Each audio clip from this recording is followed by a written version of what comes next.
Muy bien, hermanos, como acabo de mencionar, estamos viendo el tema la salvación durante este trimestre. Y es importante para nosotros poder comprender que durante los últimos 3 meses estudiamos acerca del pecado. ¿Por qué era importante estudiar el pecado? ¿Cómo es que nos referíamos de él? Mayor problema de la humanidad. Ahora bien, ¿por qué es necesario estudiar la salvación? Porque es la mayor necesidad y es precisamente esa clase lo vamos a dedicar en esta mañana, bueno, en esta tarde.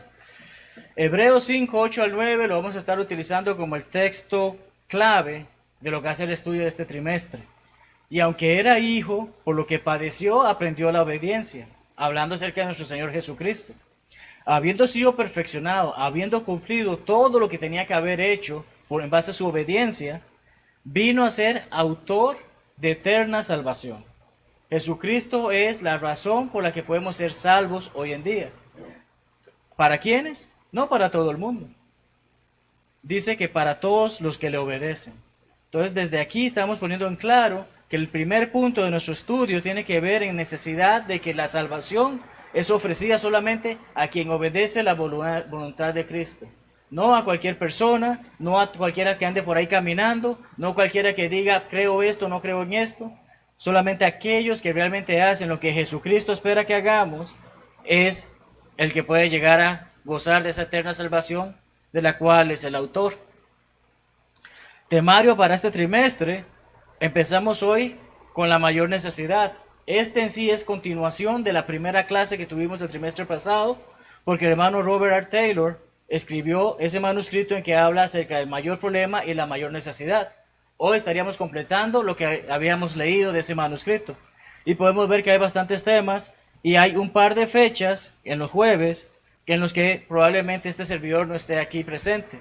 Pero dejaré la clase grabada para que quienes vengan y se reúnan puedan verla en ese momento. Entonces, tenemos este temario y vamos a dar inicio entonces a la primera lección. La mayor necesidad. ¿Qué involucra una necesidad? En sí, el término, ¿qué significa nuestro concepto, nuestro vocabulario? Algo que se requiere con su urgencia. Algo que es requerido, ¿verdad? A veces decimos que la persona tiene que hacer sus necesidades, es que ya no aguanta más, necesita ir al baño, no puede seguir reteniendo eso. Pero también hablamos de necesidad de, por ejemplo, una persona necesita un hogar, necesita alimentación, necesita vestimenta. Ya, son cosas que se requieren para seguir adelante. Como hemos estado hablando, el mayor problema de la humanidad, y recordando brevemente lo que estudiamos durante todo el semestre pasado, es, ¿la Biblia habla solamente de salvación? ¿No? Al principio, ¿qué nos dice la Biblia? Todo era bonito, todo era de color de rosa, todo era maravilloso, estábamos en convivencia con Dios, Adán y Eva no tenían ningún problema, no les hacía falta nada, no había enfermedades, no había muerte, no había nada, todo era bueno. Pero a razón de que ¿qué entró? A razón de que entró el pecado, entonces ¿qué ocurrió? Vino la muerte. ¿Y con la muerte que viene? La perdición. ¿Ya? Todos hemos de morir en esta vida, porque la Biblia nos dice así, Hebreos 9:27. Después de la muerte viene el juicio. Entonces, tenemos la situación de que porque el pecado es el mayor problema de la humanidad, la Biblia nos habla acerca del pecado y nos habla acerca de cómo responder a ese pecado, de cómo podemos ser salvos. De ahí que es la mayor necesidad de la humanidad. Como hemos mencionado, todo era pura inocencia. Hay quienes, lo que creen en la evolución, dicen que el hombre no ha caído, se ha levantado. Su contexto o lo que tratan de hacer ver es, aquellos que creen en ese libro que llaman Biblia, esa gente está en el suelo. Pero los que hemos madurado intelectualmente, comprendemos, venimos de algo más, somos superiores y por eso nos hemos levantado. Pues ciertamente ninguno de nosotros ha caído. Ninguno de nosotros ha ido abajo porque resulta ser que yo necesito creer que vengo de un mono, que viene de no sé qué bicho, que viene de algún pez, que viene de alguna bacteria. Como la evolución trata de enseñarlo. No tienen prueba de ello tampoco. Pero la Biblia nos dice que en el principio Dios creó los cielos y la tierra, y más adelante en ese mismo primer capítulo nos dice cómo creó al hombre, en imagen y semejanza de él. No somos ningunos tontos, somos hechos creados a imagen de Dios. Dice el necio en su corazón, no hay Dios. Leemos esto en Salmo 14.1 y 53.1. El salmista que nos hace saber, hay personas allá afuera que van a seguir insistiendo, Dios no existe. Dejen de perder el tiempo creyendo en Él. nosotros somos Dios. Es lo que tratan de enseñar. Y es como el pecado se cola en el mundo. ¿Por qué? Porque como nosotros somos Dios, yo decido quién manda en el matrimonio. Ya no necesariamente puedo casarme solamente con una mujer, ahora puedo casarme con un hombre, en algún momento lo buscarán, puedo casarme con un menor, en algún momento van a buscar, puedo casarme con una vaca. ¿Por qué? Porque tratan de ser dioses ellos mismos en lugar de hacer lo que es correcto. Y de ahí que el insensato, el necio en su corazón dice, no hay Dios. Debido entonces al problema del pecado, es que necesitamos de la salvación.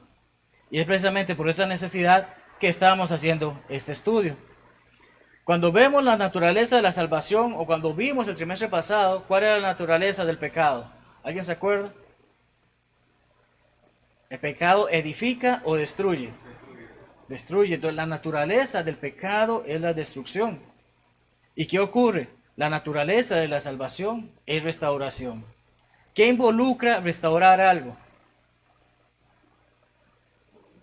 Arreglarla como estaba originalmente. ¿Ah? Por eso, el ser humano trata de volver a poner eso como estaba. Ya, en su momento quizás necesita hacer algunos cambios, a remover algunas cosas, pero la Biblia es la que nos restaura con Dios, es la que nos reconcilia con Dios, es la que nos hace saber cómo podemos ser redimidos. Entonces, vamos a estar viendo que efectivamente la naturaleza de la salvación involucra la restauración y la redención. En primer lugar, es una luz radiante en el Edén. ¿Por qué? ¿Qué ocurrió en el Edén en base a lo que estudiamos la vez pasada? Bueno, estaba viendo 3 meses atrás, así que pero es conceptos básicos. ¿Qué ocurrió en el Edén? Todo era bueno hasta que ¿qué ocurrió? Entró el pecado.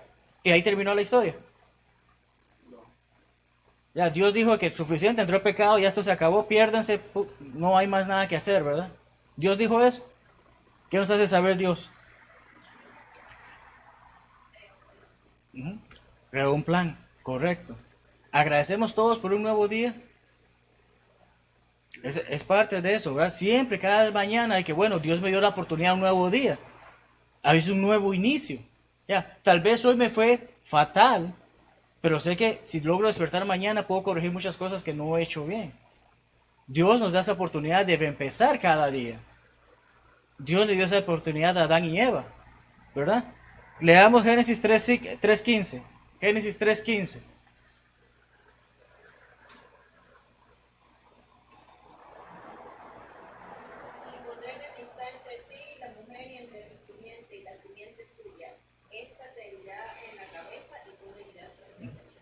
Cuando leemos el contexto, leemos que Dios está haciéndole saber eso a la serpiente, pero no le está hablando al animal en sí, le está hablando a Satanás. Va a haber un enemigo entre el hombre y Satanás. Va a llegar uno que va a ponerle fin al dominio de Satanás. ¿Por qué? Porque Satanás empezó ese dominio cuando logró convencer a la mujer de que convenciera al hombre de que ambos pecaran. Entonces, hay una luz a pesar de tanta dificultad. Hay una luz que nos hace saber, Dios ha dado una oportunidad y ha enviado, porque ya nosotros menos sabemos eso. En su momento Adán y Eva no sabían a quién iba a enviar, quién iba a ser esa simiente. Pero hoy en día sabemos que esa simiente es Jesucristo. Aun cuando Adán y Eva pecaron, Dios brindó una esperanza a la humanidad. Pero esa esperanza no murió ahí. Como hemos mencionado, no se cumplió con Adán y Eva. Adán y Eva tuvieron hijos. Y uno de sus hijos cometió un grave error. Pero la simiente, la semilla, siguió. Y llegamos a ver que hay más promesas preciosas desde ese inicio, desde ese Génesis. ¿Qué nos habla la Biblia? Nos habla acerca de una promesa que se le hizo a un padre, a un hijo y a un nieto, por decirlo. ¿Quiénes son ellos? Abraham, ¿Y qué más? Isaac, Ajá. ¿Y el hijo de Isaac? Jacob, ¿verdad? Entonces tenemos Abraham, Isaac y Jacob. Ahí está, padre, hijo y nieto. A los tres les hizo una promesa. A los tres les dijo, voy a darles descendencia. Génesis 12:3 dice acerca de Abraham, bendeciré a los que te bendijeren y a los que te maldijeren maldeciré, y serán benditas en ti todas las familias de la tierra. Génesis 26:4 nos habla acerca de lo que Dios le dice a Isaac. Y le hace saber, multiplicaré tu descendencia como las estrellas del cielo. Y hemos hablado, utilizamos esta ilustración muchas veces. Como a veces tal vez en una noche despejada uno se pone a ver estrellas y a los 2-3 minutos ya perdió la cuenta de tantas que son, ¿verdad? Y a Jacob le hace nuevamente la promesa en Génesis 28:14, cuando dice, será tu descendencia como el polvo de la tierra. ¿Podemos contabilizar el polvo? No hay forma que lo hagamos. Por más equipos que tengamos, no vamos a ver cuánto polvo hay en la tierra. ¿Verdad? Pero entonces, Dios a los tres les hizo esa promesa. ¿Se refería literalmente a hijos en la carne? De sus hijos iba a venir esa semilla que se mencionó en Génesis 3:15. Jesús. Alguien que lea Gálatas 3:16, por favor.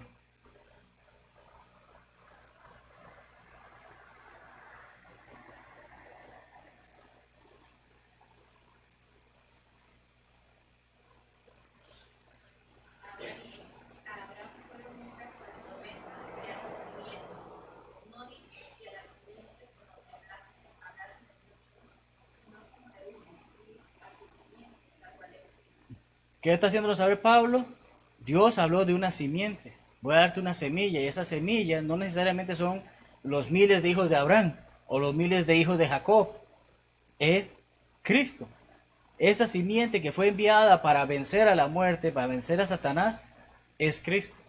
Entonces, es a través de esa promesa preciosa desde el inicio que podemos saber esto. Un plan preparado, ejecutado y revelado. ¿Qué quiere decir esto? Dios no hace las cosas simplemente por hacerlas. Dios no actúa como un animal por instinto. Dios es una mente brillante, la mayor de las mentes. ¿Y qué nos hizo a nosotros? Imagen y semejanza de Él. Por lo tanto, ¿qué Él espera? Que hagamos las cosas bien. ¿Y qué nos ha dado? Un plan.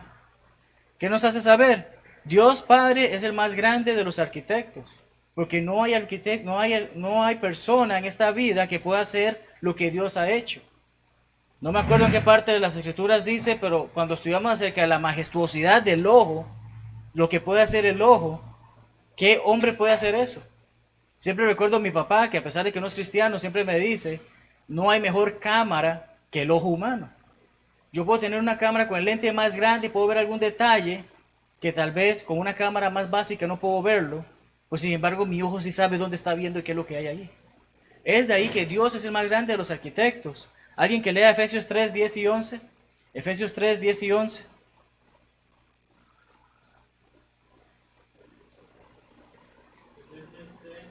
10 y 11.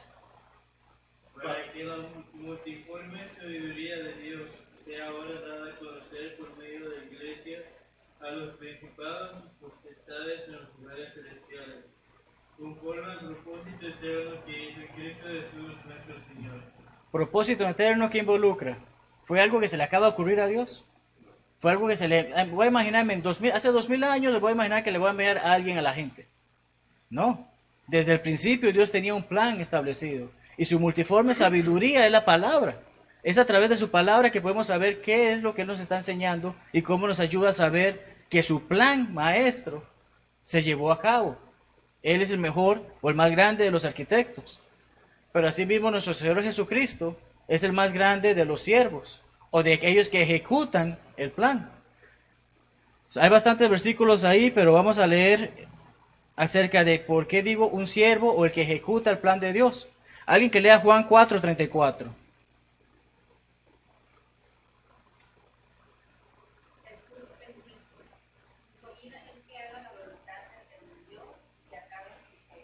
¿Qué hace saber Jesucristo? Los discípulos están preguntando, pero hay que comer. Y Él dice, bueno, yo me alimento de hacer la voluntad de mi Padre. Es lo que Dios está haciendo saber, bueno, que Jesucristo nos está haciendo saber. Antes de cualquier otra cosa, yo tengo que hacer lo que Dios espera que yo haga. Después de eso vendrán otras cosas, pero en ese momento siempre hizo saber, soy un siervo del Padre, soy un siervo de ese arquitecto. Voy a llevar a cabo el plan que Él estableció. Juan 6:38.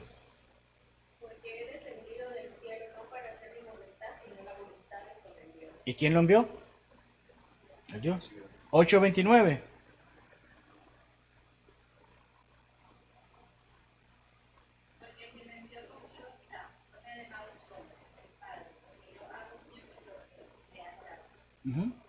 Hago siempre lo que yo quiero hacer. Yo vine del cielo porque se me antojó. No está diciendo eso, está diciendo hago siempre lo que agrada a ese arquitecto, a ese Padre celestial. Juan 12, 48 y 49. 49 y 50. Ah, perdón, 49 y 50, perdón. Porque yo no he hablado por mi propia cuenta. El Padre que me envió, Él me dio mandamiento de lo que he de decir, y de lo que he de decir y lo que he de hablar. Y sé que su mandamiento es vida eterna. Así pues, lo que yo hablo, lo hablo como el Padre me lo ha dicho. Ujú. Entonces tenemos que Jesucristo una y otra vez nos ha hecho saber, yo simplemente soy el siervo. Simplemente soy el que ejecuta lo que el Padre ha ordenado. Ya, ponémoslo así, creo que en cierta forma sería como un obrero, ¿no? O un albañil. El arquitecto hizo el plan, el albañil lo lleva a cabo, pero hay alguien más. Y ese alguien más es el Espíritu Santo. ¿Por qué? Porque ¿cómo sabemos lo que ese albañil hizo? Tenemos que verlo. Para decirle a alguien más, fue hecho. ¿Y cómo puedo saber efectivamente Jesucristo hizo lo que dijo que iba a hacer? A través de las Escrituras. Entonces el Espíritu Santo es el más grande de los reveladores. Leamos 2 de Pedro 1:21. 2 de Pedro 1:21.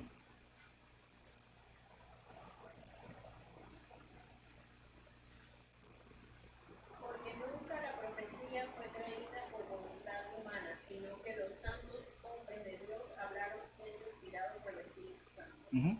Lo que leemos en la Biblia no es porque a alguien se le antojó escribir la historia de Harry Potter, o la historia de Juegos de Hambre, o cuántas novelas hay, Twilight y todas esas que hay. No es Stephen King, no es cualquier escritor el que hizo eso. El Espíritu Santo ayudó a que estos hombres escribieran lo que nos hace saber cuál es la voluntad de Dios. El Espíritu Santo nos la revela por ese medio. 1 Corintios 2:13.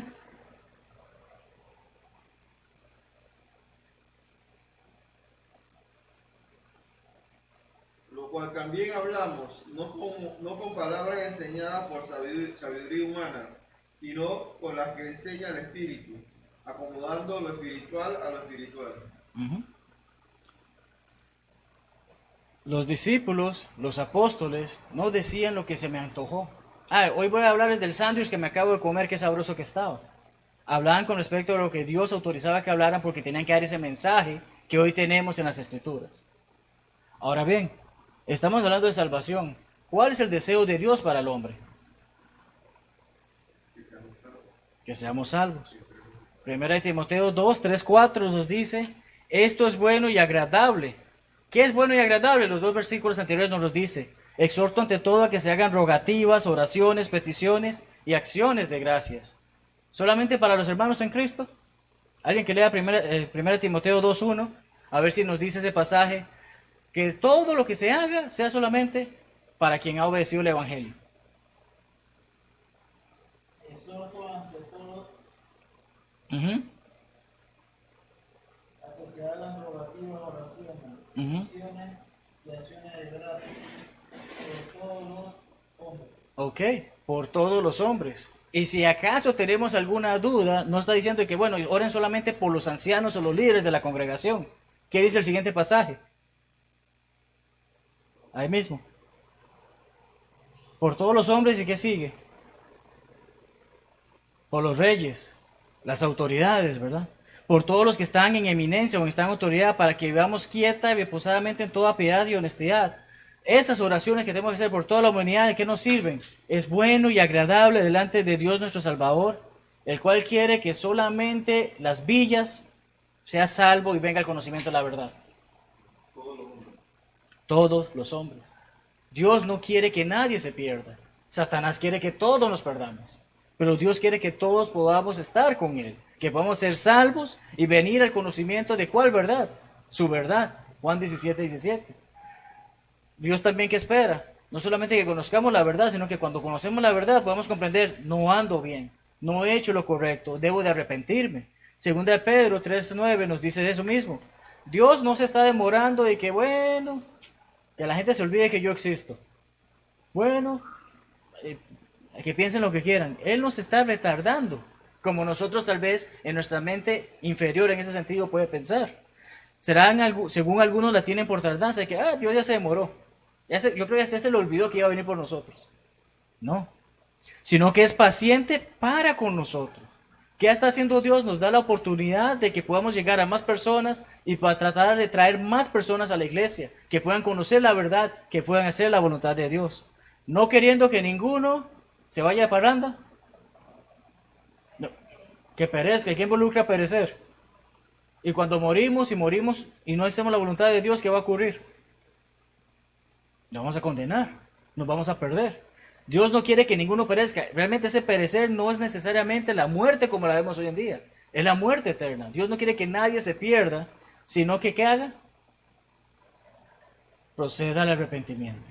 Dios quiere que toda persona llegue y que no ando bien, tengo que cambiar mi forma de pensar, mi forma de actuar, debo dejar eso y venir atrás, volver al camino correcto.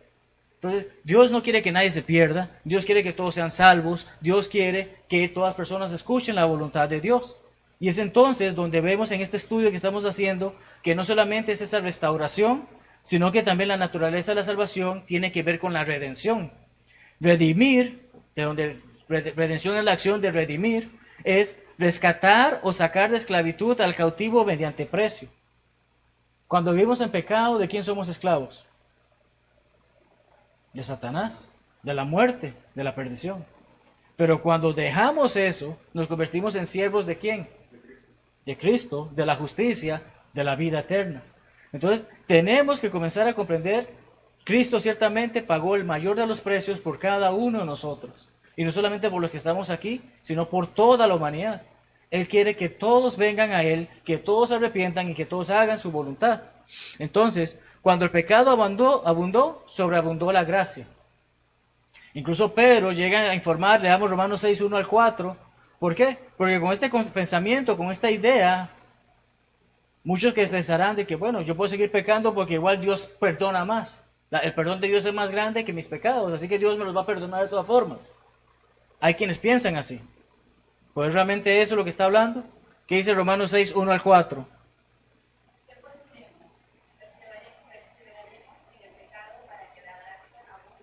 ¿Ok? ¿Qué quiere decir eso? La pregunta que está diciendo es que, bueno, yo sigo pecando porque así Dios me trae más bendición. De ninguna manera.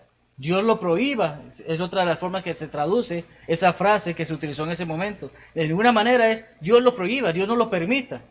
Dios no quiere eso. Dios no quiere que sigamos en pecado. Dios quiere que nos apartemos del pecado. ¿Por qué? Porque su gracia es mucho mayor que Él. Entonces tenemos todo eso. ¿Continúa, hermana?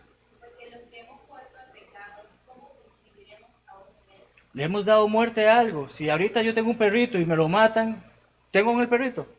Ya no lo tengo. Ya le di muerte al perrito. Suena feo lo que acabo de decir, pero se entiende la idea. Si le dimos muerte al pecado, ya no debe haber pecado. Continúa, hermana.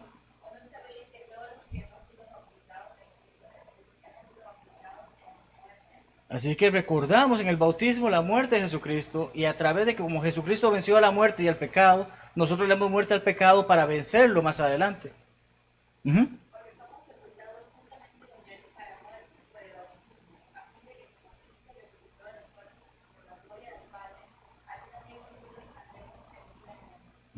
Entonces tenemos todo esto y tengo mucho más material que cubrir, pero vamos a ver cómo lo vamos cubriendo todo. Pero tenemos esta situación que vemos que efectivamente la gracia, el cristianismo es una religión de sobreabundancia. No estamos hablando que va a tener riquezas. Estamos hablando de que precisamente en el cristianismo tenemos esa sobreabundancia de gracia. Dios nos ha ofrecido esa gracia. ¿Y qué espera Él? Que la sigamos llevando, que la sigamos distribuyendo. Que dejemos de pecar y por lo contrario hagamos las buenas obras y que por esas buenas obras otros más se acerquen y busquen hacer la voluntad de Él. No se quedó como el credo de una sola nación. Isaías 2.2 dice que Jesucristo será exaltado entre los collados y correrán a Él todas las naciones. Y que hemos de recordar, cuando ese gran día llegue, no hay nadie que se quede por fuera de pararse frente a Él y hacerle saber, hice bien o hice mal. Y Él va a decir, hiciste mal o hiciste bien. No hay forma de escapar de eso. Todas las naciones se pararán frente a Él. Juan el Bautista llegó a decir, he aquí el Cordero de Dios que quita el pecado. ¿De unos cuantos? ¿Qué dijo él? Del mundo. ¿Y qué involucra al mundo? A todas las personas. El Cordero de Dios ha quitado el pecado de todo el mundo. Ahora bien, Él pagó esa cuenta, pero yo estoy dispuesto a recibirla. Es donde entra el detalle de la salvación. Cristo ya pagó por nosotros, pero yo quiero que pague por mí. Como que va a un restaurante y que alguien le va a pagar la cuenta y que no, yo la pago y no tengo plata para pagarla, entonces ¿cómo hago ahora? Porque rechacé el que la pagó. Ese es el mismo sentido. No todos serán salvos, solo aquellos que se someten a su voluntad. Por lo contrario, su expansión por el mundo fue requerida. Hemos hablado de Mateo 28, 19, como deben de ir por todo el mundo y predicar el Evangelio. Marcos 16, 15 dice lo mismo. Y Hechos 1 al 8, ¿qué dice? Primero fueron a Judea, luego a Samaria. Siempre se me olvida el nombre, el orden de las ciudades. Judea, Samaria y hasta, primero en Jerusalén, luego a Judea, luego a Samaria y hasta lo último de la tierra. Ese plan se llevó a cabo, ese plan se reveló, ese plan sigue activo. El apóstol Pablo, cerca de 25 años después, afirma que la palabra ha salido por toda la tierra. Romanos 10, 18 nos dice eso, pero ¿qué dice el 17? ¿La fe viene por el qué? ¿Y el oír qué? Y entonces el 18 dice, pero digo, ¿no han oído? Antes bien, por toda la tierra ha salido la voz de ellos. Estamos en una época tan maravillosa que la tecnología nos permite tener la Biblia incluso hasta cuando vamos al baño. No hay forma de escaparse a que uno diga que no tengo acceso a una Biblia. Bueno, vivo allá en la serranía y no hay señal de celular. Bueno, alguien tal vez llegó con un libro impreso que es la Biblia. Entonces, hoy hay oportunidad de escuchar, como acabamos de leer, efectivamente por toda la tierra ha salido la voz de ellos. ¿Quiénes? Los apóstoles. ¿Quiénes? Los discípulos. ¿Quiénes? Todos aquellos que han traído, han preparado ese mensaje, han escrito el mensaje, siendo inspirados por el Espíritu Santo. Colosenses 1:23 dice, si en verdad permanecéis fundados y firmes en la fe, y sin moveros de la esperanza del Evangelio que habéis oído, el cual se predica en toda la creación que está debajo del cielo. ¿Quiénes están debajo del cielo? Todos nosotros, ¿verdad? Todo ese mensaje llega a todo el mundo. Tal vez no haya llegado a todo el mundo en el sentido que nosotros sabemos que hay personas que no lo han escuchado, pero el mensaje está. El detalle está precisamente, ¿qué tan responsable soy yo de que otras personas no lo escuchen? ¿Qué tanto esfuerzo hago para que otras personas lo escuchen? Un hombre dio su vida por toda la humanidad. Ciertamente eso es la sobreabundancia de la gracia de Dios. Él pagó con su vida por la vida de miles en ese tiempo, por la vida de miles antes de ese tiempo, por la vida de miles en este tiempo, y ciertamente no sabemos cuántos miles más en el tiempo que ha de venir. Esa es la sobreabundancia de la gracia de Dios. En la redención, tanto la deidad como la humanidad participan en roles vitales. Dios nos ha dado un plan, el que está esperando de nosotros. Yo los perdono de todas formas, no se preocupen, ahí los llevo. Eso es lo que Él ha dicho en su palabra. Él quiere que nosotros seamos partícipes de ese plan. Y no solamente alguien que participa por el participar, sino que esté bien activo y que se comprenda que es vital en ese plan. Y es entonces donde estaremos hablando por unos minutos acerca de la armonía de la salvación. Armonía también se define no solamente como algo musical, también se define como proporción y correspondencia de unas cosas con otras en el conjunto que componen. Aquellos que les gusta hacer manualidades o les gusta hacer arte, ¿qué les gusta? Que todo esté en cierto orden, que se maneje de la forma que se vea bien. Eso involucra la armonía. No hay desorden en la salvación. Y como cristianos debemos defender esa salvación de la que las Escrituras hablan. Y vamos a tocar bastante breve eso. Sus condiciones son simples y sublimes. Sublime involucra algo excelso, eminente, de elevación extraordinaria. Sus condiciones, las condiciones de la salvación son tan simples que deberíamos de comprender qué fácil es hacer lo que Dios quiere que haga, porque Dios quiere que lo haga. Oír, creer, arrepentirse, ¿qué más falta? ¿Cuántas veces escuchamos eso? Antes de ser cristiano lo escuchamos muchas veces. Cada domingo en el sermón, si el predicador ofrece la invitación, lo escuchamos muchas veces. ¿Por qué? Porque es esa serie de pasos que nos lleva a poder comprender qué es lo que debo de hacer para poder ser salvo, ¿no? Para poder ser añadido ¿a dónde? A la iglesia de Cristo, ¿verdad? A la iglesia de Dios, al pueblo de Cristo. No a la iglesia que se reúne en tal lugar, no a la iglesia que lleva otro nombre que no es bíblico. Es para formar parte de la iglesia que Cristo vino, edificó, prometió edificar, llegó a cabo y hoy conocemos. Son más que simples pasos. Cristo así lo hizo saber. Les dejo de tarea que lean estos pasajes porque nos falta tiempo. Pero Marcos 4:24, Juan 8:21 al 24, Lucas 13:3 al 5, Mateo 10:32 y Marcos 16:16 son palabras de Cristo que reafirman esos pasos que acabamos de mencionar: oír, creer, arrepentirse, confesar y ser bautizado. De su boca salieron palabras que nos hacen saber eso debe de llevarse a cabo. El libro de Hechos nos hace saber lo mismo. ¿Qué involucra el libro de Hechos en nuestras Biblias? El inicio de la iglesia, pero como tal es un libro de historia. Nos hace saber la historia. Entonces, la historia nos hace saber que efectivamente todos esos pasos fueron seguidos por todos aquellos hombres que llegaron a convertirse en cristianos. El banco de doliente o penitente es una ideología o es una práctica metodista que incluso leí que los ejércitos de salvación utilizan. Es simple y sencillamente como que tienen un banco en el que la persona pasa adelante para arrepentirse y orar. Borrón y cuenta nueva. No ha pasado. ¿Dónde está eso en la Biblia? No lo está.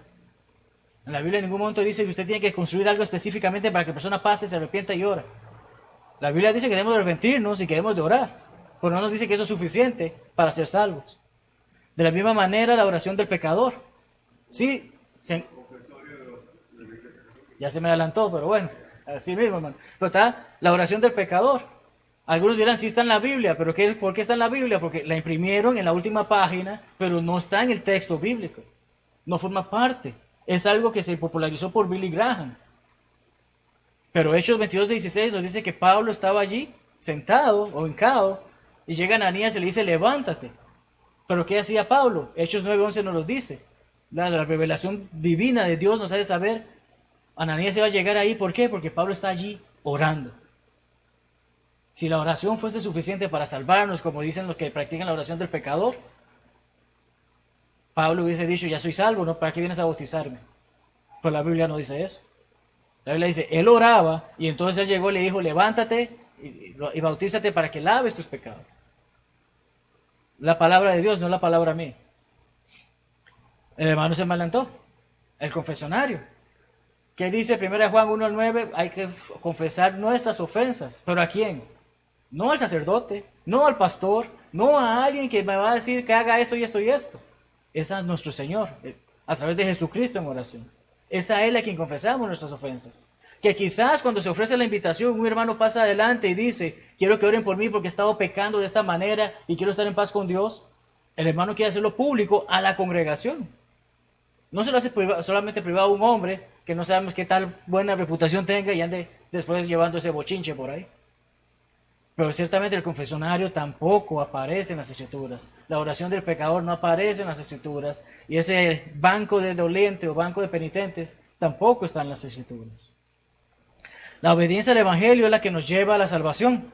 Es simple, sublime y divinamente inspirada. Yo no necesito leer otro libro que me diga cómo ser salvo. La Biblia ya fue escrita y me hace saber qué debo de hacer. No debo seguir tradiciones o las sugerencias del hombre. En esa armonía también vemos que la redención se encuentra en Cristo, no fuera de Cristo. Y ya he tocado mucho este punto, pero voy a pasarlo rápidamente. Frases como en Cristo, en Jesucristo, en Cristo Jesús o en el Señor se encuentran 169 veces en los escritos del apóstol Pablo. Cuando encontramos esas frases siempre quiere decir hay que estar allí. Si quedo de acuerdo con un hermano que me voy a ver en X restaurante y yo no llego a ese restaurante, ¿qué va a hacer el hermano? Porque no estoy allí. Es la misma cosa. La salvación, si no se está en Cristo, no se está salvo, por más que quiera decir que lo estoy. Al obedecer el Evangelio tal como está escrito, nos colocamos en Cristo. Cuando leemos Gálatas 3:27 y Efesios 1:3, que ya lo hemos leído anteriormente, pero 3:27 dice, todos los que habéis sido bautizados en Cristo, de Cristo estáis revestidos, o tienes puesto a Cristo, de otra forma que se podría decir. Entonces, cuando nos bautizamos en Cristo es cuando somos parte y estamos con Él. Para recibir todas las bendiciones celestiales, que es lo que leemos en Efesios 1:3, hace saber que debemos de estar en Cristo. Ninguna bendición celestial va a ser recibida fuera de Él. O estoy en Él o estoy fuera de Él. No hay forma de cambiar eso. El Evangelio está compuesto de hechos, mandatos, promesas, advertencias e implicaciones. Los hechos deben ser creídos. Si ahorita alguien me dice que el hermano José se estaba tomando una cerveza por allí, tengo que creerlo porque alguien me lo dijo. No necesariamente, pero la Biblia sí me hace saber, en este punto pasó esto y esto y esto y esto y esto. Sabemos que ocurrió. No es el bochinche de alguien, es la palabra inspirada de Dios. Dios existe, Jesús es unigénito. La Biblia nos dice eso. El Espíritu Santo ha revelado el plan de perdón a través de las Escrituras. La Biblia es divinamente inspirada por Dios, 2 Timoteo 3:16. Siempre solemos citarlo para ello. Los mandamientos deben ser obedecidos. Juan 14:15, ¿qué decía? Debemos practicar nuestro trabajo de memoria. Si me amáis, guardad mis mandamientos. ¿Quién dijo eso? Entonces lo podemos decir literalmente. Si amas a Jesucristo, obedecerás sus mandamientos. Jesucristo dice que debo ser bautizado para el perdón de mis pecados y así ser agregado a su iglesia. Entonces, ¿tengo o no tengo que hacerlo? ¿Es opcional? No. Los mandamientos deben ser obedecidos. La conversión tiene condiciones que deben de seguirse, que hemos mencionado y seguiremos mencionando a lo largo de este estudio. La santificación tiene estipulaciones. Ya, yo no puedo decir que soy santo porque soy santo. Puedo decir que soy santo porque obedecí la palabra de Dios y por lo tanto, como he hecho lo que Dios espera, soy separado del mundo para servirle a Él. Pero no puedo decir simplemente soy santo por decirlo. Las advertencias acerca de desobediencia y perdición han sido dadas. Va a haber un crujir de dientes. Va a haber un lago de fuego y azufre. Todo eso se dice. ¿Para qué? Para que comprendamos la gravedad de la perdición. Tenemos un hermoso y dulce consuelo. Solemos cantar ese himno. En inglés se llama Blessed Assurance, que es como una seguridad, una garantía bendita. ¿Cómo sabemos eso? Simple. Recordamos lo dicho por Pablo a Timoteo, 2 Timoteo 3:14. Persiste tú en lo que has aprendido y te persuadiste sabiendo de quién has aprendido. Cada uno de nosotros tenemos que hacer lo que hemos aprendido en base a la palabra para seguir enseñando a otros qué hacer con respecto a la palabra. No es algo que nos podemos quedar con ello. No somos agregados a cualquier sociedad al obedecer al Evangelio. No somos como otros movimientos religiosos de que pague su cuota y sea feliz. Debemos de hacer lo que debemos de hacer y una vez que lo hacemos sabemos que somos agregados al cuerpo del Señor, a su iglesia, que es una solamente. Recordemos todas las bendiciones celestiales que gozamos en Él, ya lo mencionamos. Dios ciertamente nos escucha si obramos según su voluntad. 1 Juan 5:14-15 dice, esta es la confianza que tenemos en Él, que si pedimos alguna cosa conforme a lo que se me antoja, Él me escuchará. No. Esta es la confianza que tenemos en Él, que si pedimos alguna cosa conforme a su voluntad, Él nos oye. Tenemos que orar en base a lo que Él ha establecido, en base a lo que Él ha autorizado, y ciertamente Él escuchará esas oraciones. Todas las cosas al cristiano le ayudan para bien, Romanos 8:28. Nuestra oración es aceptable y agradable a Dios. ¿Qué solemos decir cuando citamos Juan 4:24? ¿Adoramos a Dios en qué? En espíritu y en verdad. Un hermoso lugar espera por quienes permanecen fieles. Jesucristo fue a preparar ese lugar y nos ha hecho saber que para recibir esa corona de vida debemos ir fielmente hasta la muerte. No hay condenación para quienes andan en Cristo. Romanos 8:1. Estamos en Cristo, hacemos lo que Cristo dice y seguimos en ese camino. No hay nada que preocuparse. Pero digo que estoy en Cristo y hago lo que el mundo me pide, me preocupa entonces. Para finalizar, hermanos, la conclusión que el mismo hermano Taylor da al final de su manuscrito sobre el mayor problema y la mayor necesidad del hombre, dice lo siguiente: el pecado es nuestro mayor problema. La salvación es nuestra mayor necesidad. El Evangelio nos libera de lo primero y nos posiciona en el reino de los salvos ahora. Hoy puedo ser salvo. Y finalmente en el cielo, cuando ese gran día llegue, si he hecho todo lo que es correcto, estaré salvo en ese lugar que Él preparó. La iglesia militante en el aquí y ahora se convertirá en la iglesia triunfante en el allí y el entonces. La iglesia no puede ser simplemente que me reúno y salí y ya todo pasó bien. Tengo que trabajar, tengo que servir, tengo que ocuparme, tengo que buscar hacer las cosas que le hacen que la iglesia sea lo que es. Y de esa manera entonces sé que cuando llegue ese gran día estaré en esa misma iglesia que es el cuerpo, que es la novia. Jesucristo, ¿cómo dice que quiere esa novia? Toda manchada, corrupta, enferma, débil. Quiere sin mancha, blanca, pura. Es la iglesia que Él espera de vuelta. ¿Está nuestro nombre escrito en el cielo? Esa es la pregunta que vamos a estar haciéndonos cada jueves por la noche cuando estudiemos esto. porque especialmente necesitamos buscar a aquellos que no lo están, aquellos que saben que su nombre no está en el cielo, o mejor dicho, no saben que su nombre aún no está en el cielo, pero puede llegar a estarlo. Inicialmente nos escribimos por obediencia al Evangelio, y cada uno de los que estamos aquí, gracias a Dios, lo hemos hecho. Algunos de los que quizás vean la grabación no lo han hecho, los invitamos a que nos contacten para saber sobre ello. Y lo que tenemos permanentemente por toda una vida de lealtad a Cristo y al cristianismo. Seamos cristianos que viven el cristianismo, y no simplemente alguien que dice ser cristiano, pero no vive como tal. ¿Alguna pregunta de lo que hemos estudiado, hermanos? ¿No? ¿Algún comentario? Bien, hermanos, todos vamos a darle final al estudio. La otra semana continuaríamos con la línea de siembra. Y muchas gracias por acompañarnos. Y le vamos a pedir entonces al hermano José que nos dirija en oración para terminar el estudio. Dios les bendiga ricamente.